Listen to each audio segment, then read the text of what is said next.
We're learning about like the theater where all the entertainment shenanigans happened back in the day. They are it's right there. They're excavating Right some there. stuff right there. Right? Wait, There. right? Yeah. There. Okay. Yeah.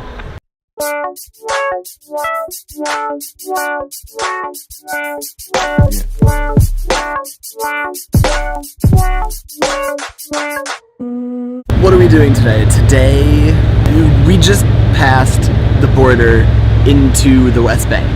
And today we are visiting Hebron, which is in the south of the West Bank. It's gonna be an interesting day.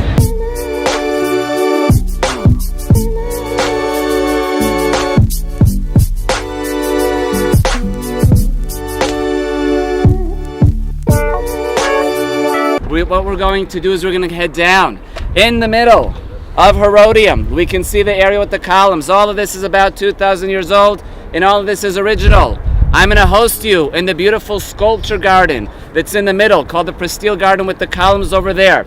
After hosting you over there, we're going to go and visit the oldest shul you have ever been in, at least since you're on top of Masada.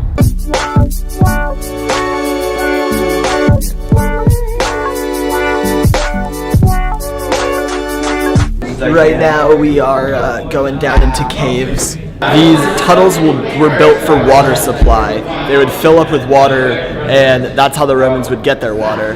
They were also used by the rebels who came down here and used them to surprisingly attack the Romans.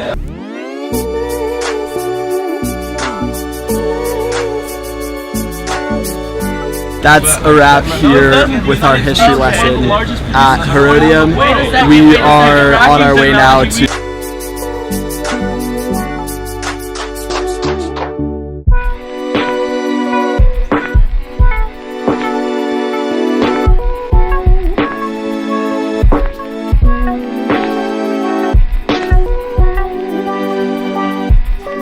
We just made it to Hebron for stop number 2 today. And with us we have Chaya, and we also have our bodyguard, and both of them they live in the West Bank. So I'm pretty interested in that. I think it's something cool. It's a call to prayer. What's it like living in the West Bank? Well, if like day-to-day living is just normal. Right. Like I live here, and Right. they also live here, the Palestinians, like right next to me, like not in the same place, but like villages nearby. And quite frankly, I'm scared. Like I don't go out of my community where I live just on foot, only Right. by car, because I'm scared, because people have been killed and injured, and people I know, family and friends, and I wish it wasn't like this. I wish I could just like walk out, and there are people that do that. Right. But I don't know, maybe I'm scared, maybe I'm not brave enough. It makes but, sense. The streets are just like, in general, like how does that impact you? Well, yeah, obviously like it impacts me. It's scary. Like I don't feel it every day because I don't need to walk by foot. Right. But if I did, and I definitely also do limit myself. Like I won't catch a bus from the junction to Metagush because I'm scared. A lot of people do that. A lot of people, that's how they commute every day. Right. But I choose not to. So we stopped for a little lunch break here in Hebron, and within Hebron, it's split up into 2 different sections, H1 and H2, which stands for Hebron 1 and Hebron 2. Hebron 1 takes up 85% of the city, and that is under Palestinian authority. The other 15% is under Israeli authority, but the silly thing is within that 15%, you could only access 3% of it by driving.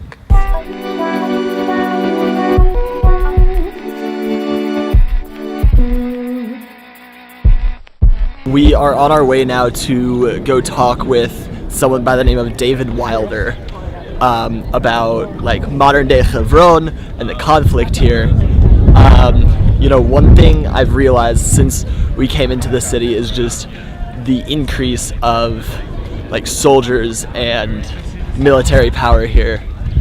I mean, it's Israel. It's like what happens here, so it's really nothing different.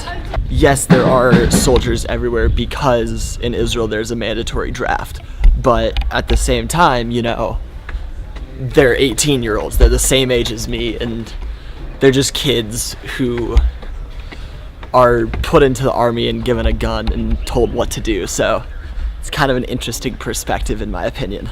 The most important thing that Israel needs today, more than anything else, is people. The most important element in the state of Israel is people. If you want to help Am Yisrael, you want to do something good for Am Yisrael, then come live here. You don't have to live in Hebron. You can live in Haifa. You can live anywhere you want. You can live in Dimona. You can live wherever you want to go. Just come and be here. Thank you very much.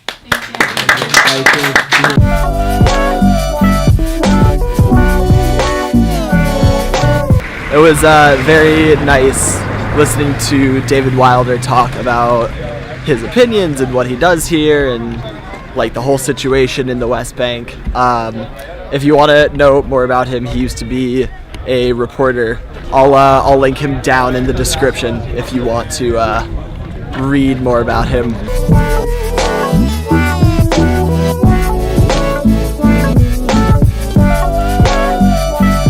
Behind me is the place where all of the Jewish forefathers are known to be buried. Not everything in here is open to the public, but 10 days out of the year during the Jewish high holidays, all of the Jewish people in Hebron are allowed to come in here and everything is open for them. And that goes the same for the Muslims here. 10 days out of the year during their high holidays, everything is open and they get to come in here. I think I mentioned this before, but walking around Hebron for the whole afternoon, this place is a fortress of soldiers. There are so many IDF soldiers here. It's great. This place is on lockdown.